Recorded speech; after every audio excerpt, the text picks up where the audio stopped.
Oke, sebelumnya Assalamualaikum warahmatullahi wabarakatuh. Saya akan mempresentasikan map mapping yang kemarin saya buat yang untuk tugas perkuliahan minggu lalu, dan pada hari ini saya akan mempresentasikan tugas yang saya. Perkenalkan, nama saya Firanda Friski Wardika, NIM A51018073. Yang pertama, materinya tentang pendidikan inklusif. Pendidikan inklusif dibagi menjadi: yang pertama, pendidikan anak berkebutuhan khusus. Pendidikan anak berkebutuhan khusus didasarkan pada hal-hal yang mencangkut tentang anak-anak yang berkebutuhan khusus. Salah satu contohnya, anak-anak dengan kelainan-kelainan yang dibawa sejak lahir ataupun yang dialami semasa pertumbuhannya. Contoh-contoh anak berkebutuhan khusus yaitu ABK, tunalaras dan tunadaksa, ABK tunanetra dan tunarungu, ABK tunagrahita, ABK tunaaksara, dan ABK anak belajar. Dari anak-anak berkebutuhan khusus tersebut dibagi menjadi beberapa pokok, yaitu pengertian ABK.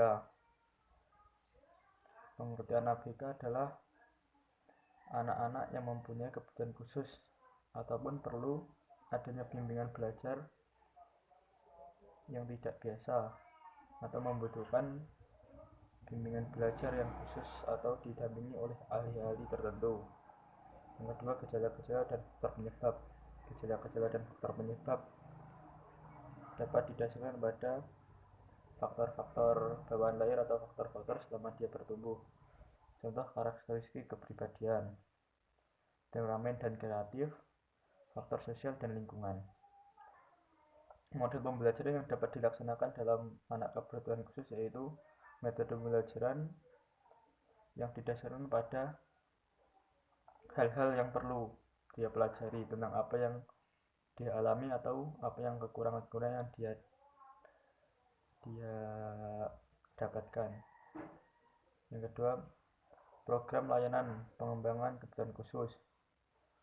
Yang ketiga, sarana dan prasarana. Sarana dan prasarana dibutuhkan dalam mode pembelajaran anak kebutuhan khusus.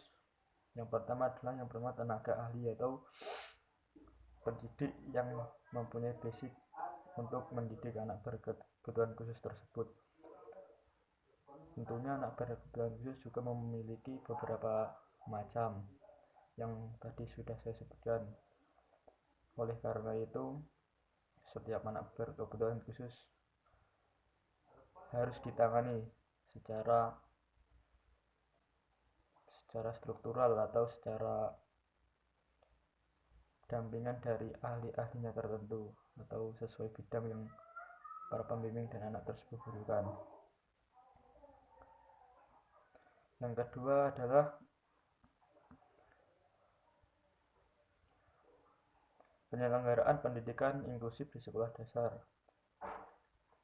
Dengan hal ini sangatlah dibutuhkan para pendidik agar pendidikan inklusif atau pendidikan anak berkebutuhan khusus bisa berjalan secara lancar dan dengan atau secara yang diharapkan.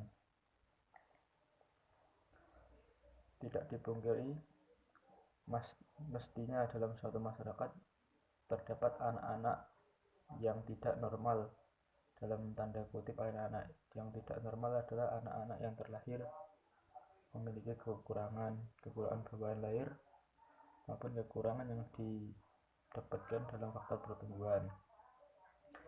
Hal tersebut juga mengakibatkan suatu permasalahan, dan dengan ini permasalahan itu bisa diatasi dengan penyelenggaraan pendidikan anak berkebutuhan khusus. Dalam hal ini perlu adanya guru pendamping dalam pendidikan anak berkebutuhan khusus. Pengertian guru pendamping. Guru pendamping adalah guru yang khusus untuk menangani anak berkebutuhan khusus, dan semua itu sudah ada bidang-bidangnya masing-masing. Contohnya anak tunanetra, anak tunarungu, tentunya guru pendampingnya tak mungkin sama. Dengan anak tunanetra pun tentunya guru pendampingnya tak mungkin sama. Yang kedua, tugas guru pendamping khusus. Tugas guru pendamping khusus kan sudah ada di prosedur yang sudah ada. Guru pendamping itu apa saja tugasnya dalam menangani anak berkebutuhan khusus. Kompetensi guru perlu didasarkan atau dimantapkan dengan fondasi-fondasi untuk pembelajaran anak keberkebutuhan khusus yang sudah ada. Syarat guru pendamping khusus. Syarat guru pendamping khusus sudah ada ketentuan-ketentuan yang berlaku. Adapun ketentuan-ketentuan tersebut sudah ada dalam prosedur dari pendamping guru dalam mendidik anak berkebutuhan khusus.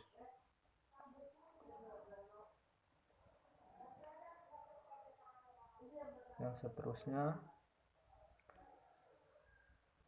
evaluasi pembelajaran. Evaluasi pembelajaran yang dimaksud adalah evaluasi pembelajaran dalam program pelaksanaan pendidikan anak berkebutuhan khusus.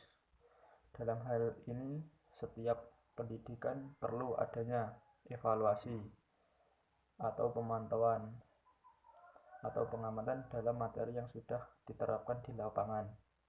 Contohnya, satu materi tersebut apa sudah efektif belum untuk menangani suatu permasalahan dalam mendidik anak berkebutuhan khusus.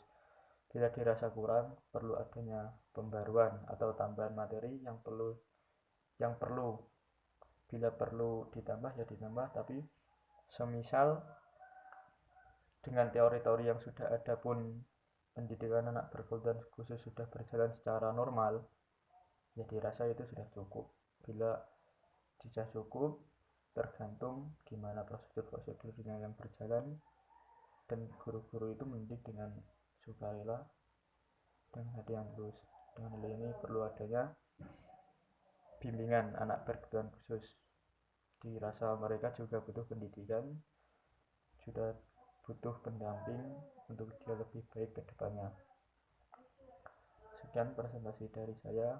Bila ada kurang lebihnya saya mohon maaf. Bila taufiq wal hidayah wa ridha wal inayah.